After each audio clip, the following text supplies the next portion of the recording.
जो यहाँ से बीजेपी के नगीना से ओम कुमार जी चुनाव लड़े थे, वो आपके ऊपर बहुत हमलावर है इस समय। आपको कह रहे हैं कि आप बाहरी हैं, आप गुंडागर्दी कर रहे हैं, भगा देंगे आपको, अभी नॉर्थ भगा देंगे।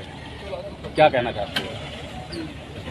वो मेरे सामने ही चुनाव लड़े थे और यहाँ की जनता ने उनकी परफॉर्मेंस के आधार पर उनको पिछली बार जितने वोट मिले थे भारतीय जनता पार्टी प्रत्याशी, उससे भी 50,000 वोट कम दिए। इसका प्रमाण ये है कि उन्होंने जैसे काम किए हैं, जनता उसी तरह का जो है उनको समर्थन दे रही है।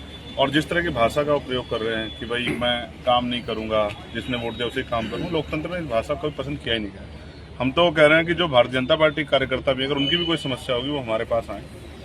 हमारे जो यहाँ लीडर लोग हैं, प्रतिनिधि लोग हैं, हमारे जिले की टीम है, अगर भाजपा के लोग भी अपने लोग काम नहीं करा पा रहे, किसी को जायज परेशानी है, तो हमारे पास हम उनका काम कराएंगे। और वो अभी मैं सदगुरु रविदास जी महाराज से प्रार्थना करूंगा कि उनको सद्बुद्धि मिले और गुस्सा छोड़ के, वो तो सम्मानित पद में विधायक है, तो विधायक के अपनी विधानसभा के जरिए काम करे लोग, उनको तो अवसर थे।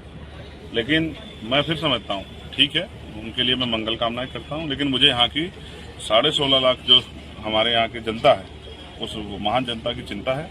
और उसी के लगातार मैं सभी मंत्रालयों में और पार्लियामेंट में भी मैंने तमाम इशू उठाए कि भाई हमारे यहाँ ना अच्छे हॉस्पिटल हैं, ना अच्छे कॉलेज हैं, ना अच्छी यूनिवर्सिटियाँ हैं, ना स्पोर्ट कॉलेज है, ना ही जो पर्यटन का क्षेत्र है, ना ही जो उद्योग धंधे लगे हैं, तमाम तरह की परेशानियाँ, बाढ़ की परेशानियाँ हैं। तो मैं अभी 1-2 दिन बाद ही जो है जल मंत्री जी से मिलकर जो है कोशिश ये करूँगा कि यहाँ जो बाढ़ की समस्या है, इस पर जो इसका उचित उपाय हो, क्योंकि बाढ़ से हर बार परेशानी होती है, पैसा भी आता है, लेकिन वो पैसा फाइलों तक, नेताओं तक सीमित रह जाता है, वो जमीन पे नहीं लगता। और जब जमीन पे जाके लगता तो हर साल बाढ़ की समस्या से लोगों को जूझना पड़ता। अब यहाँ का एमपी वो नहीं जो किसी कमीशन के चक्कर में जो है और वो घर में बैठ जाएगा, या यहाँ का एमपी ऐसा अगर कहीं काम होगा और उसमें लापरवाही बरती जाएगी, तो जो अधिकारी लापरवाही बरतेंगे उनके खिलाफ भी कार्रवाई के लिए वो लड़ेंगे। सांसद जी, आपने कुछ दिन पहले, लगभग 30 दिन पहले एक बयान दिया था नमाज और कांवड़ को लेकर। उसी के पलटवार में ओम कुमार ने कहा कि मुसलमानों से इतनी हमदर्दी है चंद्रशेखर को, तो अपने घर में नमाज पढ़वाएं।